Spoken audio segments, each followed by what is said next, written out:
करीब 12 दिन पहले अमेरिका और ईरान के राष्ट्रपतियों ने एक डील पर साइन किया था। इस डील में ये साफ साफ लिखा हुआ था कि दोनों देश शांति बरकरार रखेंगे और अगले 60 दिनों के अंदर वार्ता के जरिए विवादित मुद्दों को सुलझाएंगे। लेकिन अब ये लगता है कि अमेरिका और ईरान के बीच हुए करार का एक एक शब्द बेईमानी साबित हो रहा है। ना ही शांति लौटी है और ना ही वार्ता का माहौल बन रहा है। अमेरिका और ईरान के बीच समझौते पर साइन होने के बाद आज दोनों पक्ष पहली बार मुलाकात करने वाले थे। दोनों देशों के वार्ताकारों को आज कतर के दोहा में मिलना था, लेकिन अब तक किसी भी देश का प्रतिनिधि दोहा नहीं पहुंचा है। अमेरिका की तरफ से कहा गया कि वो बातचीत को तैयार हैं, लेकिन ईरान की तरफ से कोई रिस्पॉन्स नहीं दिया गया। अब बात ट्रंप की उस गलती की करेंगे जिसने खाड़ी में एटमी प्रलय का सायरन बजा दिया है। पश्चिम एशिया में बारूद की गंध अभी खत्म भी नहीं हुई थी कि तनाव फिर बढ़ने लगा है। दुनिया उम्मीद कर रही थी कि समझौते के बाद हालात सामान्य होंगे, लेकिन हॉर्मूज को लेकर एक बार फिर ईरान और अमेरिका आमने सामने आ गए।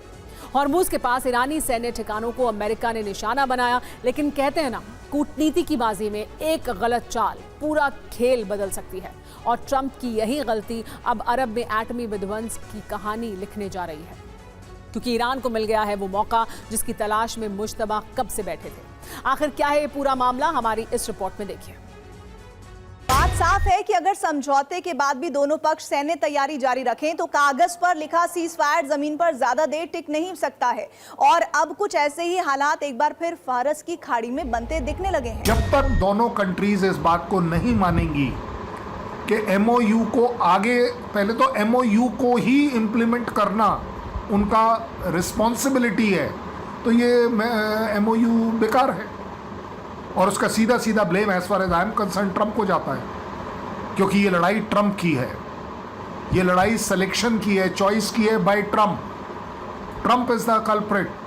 मानता हूं ईरान भी कल्प्रिट है, but to start this war इसको शुरू करने वाला ट्रंप है। इसलिए ये सारी जो ब्लेम गेम है, जो बारूदी सो कॉल्ड लैंग्वेज इस समय वापस चल पड़ी है, उसका ब्लेम पूरी तरह से ट्रंप को जाएगा। ईरान के विदेश मंत्री अब्बास अराक्ची ने कहा कि हॉर्मुज में किसी की दखलंदाजी बर्दाश्त नहीं करेंगे और सिर्फ ईरान के मुताबिक ही खुलेगा हॉर्मुज स्ट्रेट। तो वहीं ट्रंप ने भी तीखा हमला बोला, कहा अगर ईरान नहीं सुधरा तो हमला करेंगे और इस हमले में इस बार ईरान का अस्तित्व ही नहीं बचेगा। मुझे लगता है कि इसमें जिम्मेदारी ट्रंप की ज्यादा इसलिए देखी जाएगी क्योंकि ये लड़ाई ट्रंप साहब ने शुरू करी थी। एक बात, वही सबसे ज्यादा उत्सुक दिख रहे थे कि किसी तरह डील हो जाए। वही डींगे मार रहे थे कि डील हो गई है, साइन भी हो गई है। और ये सब मानते हैं। जो लैंग्वेज अब निकल कर आ रही है उस डील की, वो तो यही आ रही है कि वो इस पर अटैक करेंगे, वो दूसरे पर। तो इसका मतलब है कि मिडिल ईस्ट में ये जो अटैक्स हैं ये वापस शुरू हो जाएंगे, क्योंकि Iran has got nothing to lose। सवाल ये कि क्या खाड़ी में जंग की आग भड़काने के जिम्मेदार ट्रंप हैं? क्या ट्रंप की जंग वाली दबाव नीति ने ईरान को फिर से परमाणु कार्यक्रम आगे बढ़ाने का मौका दे दिया है? दरअसल 29-30 जून को स्विट्जरलैंड के बर्गे स्टॉक रिसोर्ट में दूसरे दौर की वार्ता होने वाली थी। इस बैठक का मुख्य उद्देश्य ईरान के परमाणु कार्यक्रम पर तकनीकी चर्चा करना था, लेकिन हालिया तनाव के बाद ईरान ने यह वार्ता रद्द कर दी, जिसके बाद अब कतर की राजधानी दोहा में दोनों देशों के बीच बातचीत होगी। लेकिन इस वार्ता में ईरान के परमाणु कार्यक्रम पर कोई बातचीत नहीं होगी, बल्कि दोहा वार्ता मुख्य रूप से हॉर्मुज विवाद को सुलझाने और एमओयू को सही तरीके से लागू करने पर होगी। सभी चीजों का प्रॉब्लम का अगर बिंदु है तो वो ट्रंप साहब है। अच्छा खासा बातचीत चल रही थी, डील होने की तरफ बातचीत होनी थी, एमओयू जो है डिसाइड हो गया था, इसके ऊपर बातचीत बढ़ने वाली थी जो टेक्निकल कमिटीज हैं, और आपने ले देकर एकदम से एक नई लड़ाई फिर से शुरू कर ली। ईरान के पास परमाणु बम बनाने के अलावा कोई विकल्प नहीं। अमेरिका इजराइल का मुकाबला करने के लिए न्यूक्लियर शक्ति जरूरी, क्योंकि परमाणु हथियार ही सुरक्षा की असली गारंटी देगा। के बाद IRGC को लगने लगा है कि जब तक ईरान के पास एटमी ताकत नहीं होगी तब तक अमेरिका अरब देशों के साथ मिलकर ईरान को खत्म करने का प्लान बनाता रहेगा। और ऐसे में ईरान का ये कदम न सिर्फ अमेरिका बल्कि अरब में उसके सहयोगियों के लिए बड़े खतरे की घंटी है। ईरान अभी भी यूरेनियम संवर्धन कर रहा है। क्या वो जल्द ही एटमी परीक्षण करने वाला है?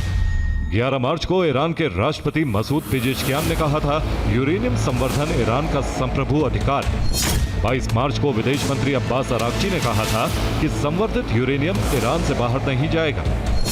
IRGC के डिप्टी कमांडर ने 4 मई को कहा था कि परमाणु बम बनाना और अपनी रक्षा करना हमारा अधिकार है। ईरानी परमाणु ऊर्जा संगठन के प्रमुख मोहम्मद इस्लामी ने 14 जून को कहा था कि 20 साल का प्रतिबंध मंजूर नहीं, यूरेनियम संवर्धन जारी रहेगा।